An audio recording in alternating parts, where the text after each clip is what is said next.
मराठवाड्यात शिवसेना संपतीये का?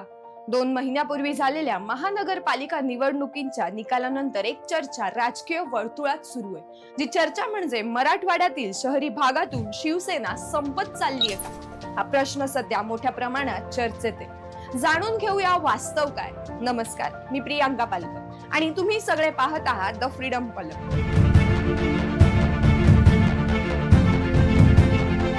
एक काळ असा होता की मुंबई, ठाणे आणि कोकण नंतर मराठवाडा हा शिवसेनेचाच बालकिल्ला मानला जायचा. छत्रपती संभाजीनगर, परभणी, जालना शहरात शिवसेनेचे मोठे बस्तान होते. तर नांदेड, लातूर या भागात देखील शिवसेना प्रस्थापिताविरुद्ध संघर्ष करत होती. शिवसेना प्रमुख बाळासाहेब ठाकरे यांच्या नेतृत्वाखाली मराठवाड्यातील तरुणांची मोठी फौज शिवसैनिक बनली. यानंतर उद्धव ठाकरे यांच्या नेतृत्वातही ही ताकद बऱ्याच प्रमाणात टिकून राहिली.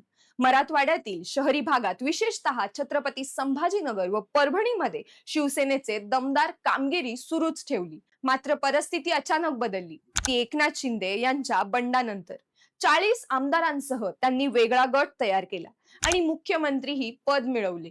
त्यानंतर शिवसेना पक्षावरच त्यांचा ताबा राहिला. भाजपासोबत महायुती करून त्यांनी विधानसभा निवडणुका लढवल्या आणि यशही मिळवले. पण नुकत्याच झालेल्या महानगरपालिका निवडणुकांचे निकाल पाहिले तर हे चित्र पूर्णपणे वेगळं. छत्रपती संभाजीनगर महानगरपालिकेत अनेक वर्ष शिवसेनेचीच सत्ता होती. मात्र आता तिथे एकनाथ शिंदे यांची शिवसेना 3ऱ्या क्रमांकावरून घसरली आहे. भाजपने येथे मोठी मुसंडी मारत 58 जागा जिंकल्यात, तर शिंदे गटाला फक्त 12 जागा मिळाल्या.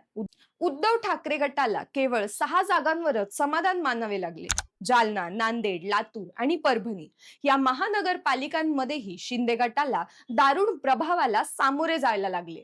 परभणीमध्ये मात्र उद्धव ठाकरे यांच्या शिवसेनेची सत्ता कायम राहिलेली आहे. ही त्यांच्यासाठी एकमेव सकारात्मक बाब म्हणावी लागेल. आता लक्षात घेण्यासारखी गोष्ट म्हणजे छत्रपती संभाजीनगरचे खासदार संदीपान भुमरे आणि पालकमंत्री संजय शिरसाट हे दोघेही शिंदे गटाचे आहेत.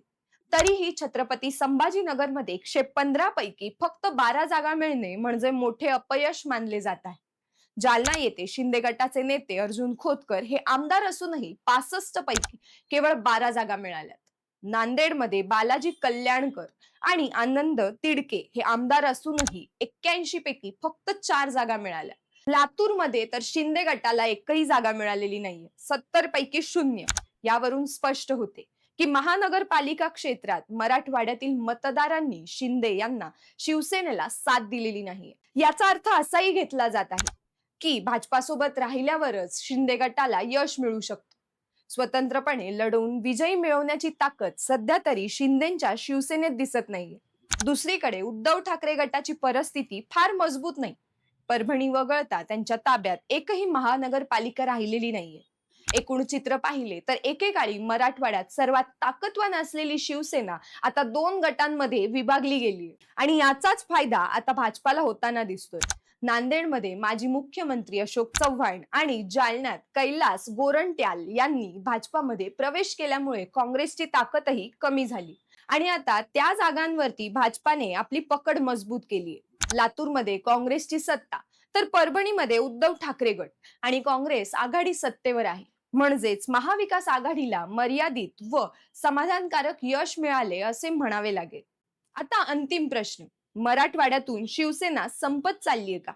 तर याचे उत्तर सरळ हो किंवा नाही असे नाही, पण एवढे निश्चित की शिवसेनेचे पूर्वीचे एक हाती ताकद आता राहिलेली नाहीये. विभाजनामुळे मतांचे विभाजन झाले आणि त्याचा थेट फायदा भाजपला झाला. आगामी काळात शिवसेनेच्या दोन्ही गटांनी आपली ताकद पुन्हा उभी केली नाही तर मराठवाड्यात शिवसेनेचे अस्तित्व आणखी कमजोर होऊ शकते. तुम्हाला काय वाटते? भविष्य काळात दोन्ही शिवसेनेची मराठवाड्याच्या शहरी भागात कशी स्थिती राहील? कमेंट्स मध्ये सांगा. धन्यवाद.